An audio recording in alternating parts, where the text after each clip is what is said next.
তোমাদের সবাইকে স্বাগতম সোমনাথের রান্নাঘরে এবং আমি শেফ সোমনাথ তোমাদের সাথে।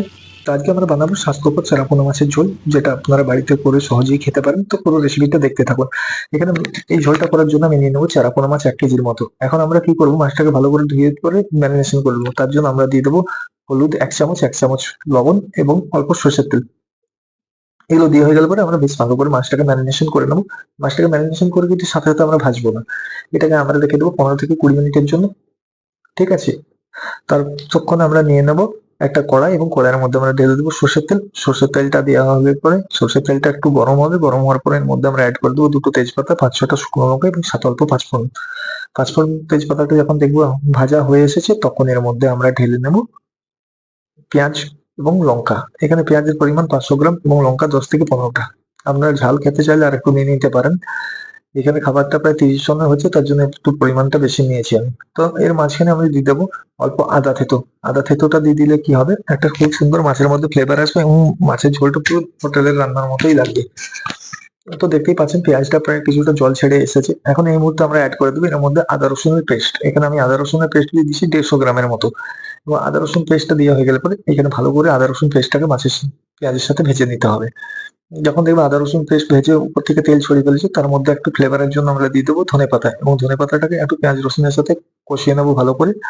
এবং কষানো হয়ে গেলে পরে দেখবেন ওটার থেকে পুরোপুরি ভাবে তেল চলে আসবে। তো আমরা এখানে আলু নিয়ে নিয়েছি 500 মতো এবং আলুটাকে আমরা ভেজে নিয়েছি, আপনারা চাইলেও ভেজে নিতে পারেন। তো দেখতেই পাচ্ছেন লবণ চলে এসেছে এর মধ্যে। এবারে আমরা মশলা দিয়ে দেবো স্বাদ মতো লবণ, দিয়ে দেবো তার সাথে লঙ্কা গুঁড়ো, ধনে গুঁড়ো, জিরে গুঁড়ো এবং কাশ্মীরি চিলি পাউডার। এগুলো সব আমরা 1 চামচ করে ব্যবহার করছি এবং হলুদটা এখানে আমরা ব্যবহার করছি 1.5 চামচ, যাতে মাছের ঝোলটা হলুদ লালে রঙে আসতে পারে। তো এইখানে আমরা ভালো করে মশলাটাকে একটু বেশ কষিয়ে নেব। ভালো করে কষিয়ে যখন তেল চলে আসবে, তার মধ্যে আমরা দিয়ে দেবো টমেটো কুচিটা। টমেটো কুচিটা আমরা এর জন্যই দিয়ে দেবো, কারণ টমেটো কুচি দিলে পরে মাছের ঝোলের কালারটাও খুব সুন্দর আসে এবং কাশ্মীরি চিলি পাউডারটা টমেটোর সাথে ভাজলে পরে কালারটা খুব সুন্দর দিতে থাকে। তার জন্য আমরা এই প্রসেসে টমেটোটাকে ভেজে নেবো। টমেটোটা আমাদের ভাজা হয়ে যখন দেখবেন হালকা তেল ছেড়ে এসেছে, তখন ওর মধ্যে যে আলুটা আমরা ভেজে রেখেছিলাম সেই আলুটার মধ্যে দিয়ে দেবো। এবং আলুটা দিয়ে পরে আলুটাকে বেশ ভালো করে আমরা নাড়ি চাড়িয়ে নেবো মশলার সাথে এবং কষিয়ে নেবো কিছুক্ষণ ধরে। তো আলুটাকে আমাদের এমন ভাবে ভাজতে হবে যেন আলুটা কাঁচা না থাকে, কিছুটা হলেও আলুটা ওর মধ্যে বয়েলড হয়ে যায়। তো তার জন্য আমাদের তেল হালকা রেখে পরে ভাজতে হবে। তো দেখতেই পাচ্ছেন আলুটাও কষে গেছে, তেল উপর থেকে ঝরে এসেছে। এখন আমরা কি করবো, এর মধ্যে জল ঢেলে দেবো। জলটা ঢেলে দেওয়া হয়ে গেলে পরে আমরা মাছটা ভেজে নেবো, কারণ এতক্ষণে মাছটাও ম্যারিনেশন করে রাখা 20 মিনিটের ওভার হয়ে যাবে। তো আমরা মাছটার জন্য এখানে নিয়ে নেবো একটা জায়গা, একটা পাত্রের মধ্যে আমরা ঢেলে দেবো তেল। এখানে তেল আমরা ব্যবহার করছি 500 গ্রামের মতো। আপনারা চাইলে অল্প তেলেও বাড়িতে বানাতে পারেন, খুব বেশি তেল দেওয়ার দরকার নেই। তো যখন তেলটা গরম হবে আমরা ঠিক মাছগুলোকে ঢেলে দেবো। ঠিক এইভাবে মাছগুলোকে আমরা ঢেলে দেবো এবং সবসময় আপনি চেষ্টা করবেন গরম তেলের মধ্যে মাছটা ছাড়তে, তেলে ঠান্ডা থাকলে মাছ ছাড়বেন না।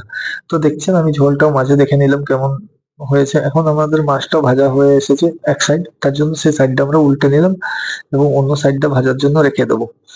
তো এইভাবে সাইডটাকে উল্টে আপনারা 2-3 মিনিটের জন্য ভাজতে রেখে দিবেন। 2-3 মিনিটের মধ্যে ভাজা হলে পরে আপনারা মাছটাকে আবার অন্য স্পিডটা ফিরিয়ে পরে তুলে দিবেন। এবং চারাপোনা মাছ একটু বেশি কড়া করে ভাজলে পরে সে মাছের স্বাদ খুব সুন্দর আসে। তো দেখতেই পাচ্ছেন আমাদের মাছের আরেক সাইড হয়ে গেছে এবং সেই সাইডটা আমরা ঘুরিয়ে তুলে নিচ্ছি। ঠিক এইভাবে আপনারাও মাছটাকে ভেজে নেবেন একটু লালচে লালচে ভাব করে। যখন মাছটা ভাজা হয়ে যাবে, আপনারা মাছটাকে তুলে নেবেন। তো এখানে আমার মাছ ভাজা সম্পূর্ণ এবং আমি মাছটাকে তুলে নিয়েছি। তো এবারে আমরা মাছটাকে কি করব, ঝোলের মধ্যে অ্যাড করে পরে ঝোলটা কিন্তু বেশিক্ষণ ফুটাবো না, ঝোলটা বন্ধ করতে রাখবো। কারণ দেখতেই পাচ্ছেন এখানে ঝোলটা ফুটে গেছে। এবারে ওই সময় আমরা মাছটা দিয়ে দেবো। তো আমাদের রান্না হয়ে গেলে পরে আমরা এটিকে পরিবেশন করে নেব। এবং পরিবেশন করে সবাইকার সাথে আপনারাও এইভাবে বানিয়ে পরে খেতে পারবেন এবং এনজয় করতে পারবেন। একবার বাড়িতে এইভাবেই আপনারা করে দেখুন এই প্রসেসে এবং বলবেন রান্নাটি আপনাদের কেমন লাগলো। ধন্যবাদ আপনাদের ভিডিওটি দেখার জন্য। আবার দেখা হবে নতুন কোনো ভিডিওতে নতুন কোনো রেসিপি নিয়ে। ততদিন আপনারা সবাই ভালো থাকবেন, সুস্থ থাকবেন এবং যারা এখনো পর্যন্ত চ্যানেলটিকে সাবস্ক্রাইব করেননি, তো প্লিজ তারা চ্যানেলটিকে সাবস্ক্রাইব করে দিবেন এবং ভালো থাকবেন। ধন্যবাদ আপনাদের প্রত্যেককে।